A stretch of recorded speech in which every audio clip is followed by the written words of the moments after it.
name is Schinzel. I'm the government liaison for the Maricopa County Air Quality Department. I'd like to thank the Forest Service for allowing me to speak here tonight. We are a regulatory agency that our authority comes under from the Clean Air Act through the EPA, Arizona Department of Environmental Quality, down to our department.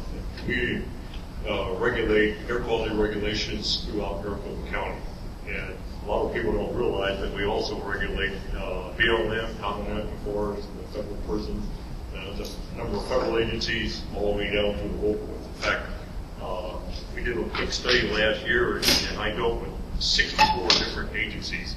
And the goal of our department is to clean up the air, our mission is to clean up the air in Maricopa County, improve the air quality. Part of that, we work with other agencies in order to accomplish that, and the Forest Service is one such agency. Got a two-part thing tonight. Mine's going to be pretty quick. I'm going to just talk for a few minutes about the things that happen on the Forest Service, particularly the Tonto National Forest, that impact the air quality in Maricopa County. And then Ron Polk, he's our atmospheric scientist, is going to spend much more time than I am explaining to you what happens in the rest of the county that impacts the air in Tonto National Forest. Basically, before I go to the first slide here, there's two sources of potential air pollution that comes from the forest.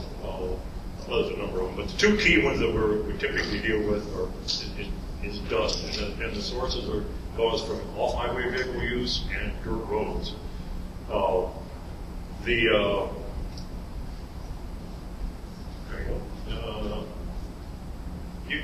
I don't see it now, but where there's a road goes there. I'll show you in just a minute. This is what we want to look for, is clear air. But it doesn't take a lot for one vehicle to make a lot of dust. You get a weekend with vehicle after vehicle, there's much more dust than you realize. In Maricopa County, 4% of the emissions, the dust emissions, that PM10 dust emission, come from off-highway vehicles. This is just a regular vehicle here, but in fact, I see a gentleman over here, Tim Holt, who's with Arizona Game and Fish. They're one of the people that enforce off-highway vehicle regulations along the Tonto National Forest.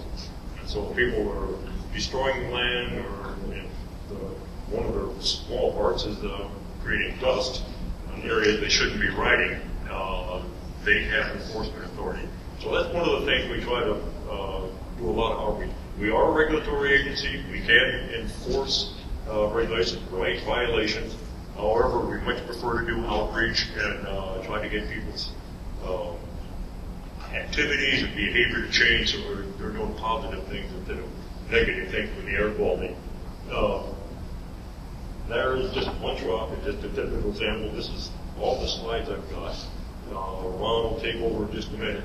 But as I said earlier, the key to the thing is all of you folks out there telling your friends and talking with agencies and groups you're with that when you're out in the Tonto National Forest, if you just follow the rules and slow down, for example, that truck is moving along probably 25 miles an hour.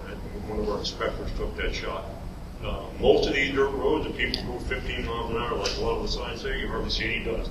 You go 25, 30, 35 miles an hour, and you get a number in a row. If you think about it, next time you're on a dirt road, I'm a hiker. I go out to, I've been around the superstitions before probably 90% of you were even born. And in fact, I was out there probably in the 50s. I'm 70 years old, so I've been out there since I was like 14. Up until like 20 or 25 years ago, there used to be streams through the superstitions, if you can imagine that for you new folks and people that have been around for a long time. Everywhere you went, there were streams out there. Crowds had some, situations without drought concern. But if you look at the dirt roads, when you go out to the trailhead, for example, for 50 or 100 feet on each side of the road, it's gray. That's when the dust settles in all the plants.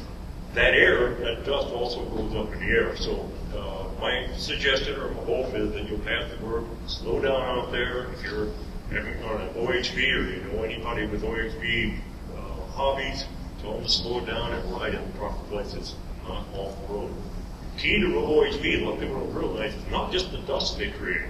when they're riding around, they destabilize the soil.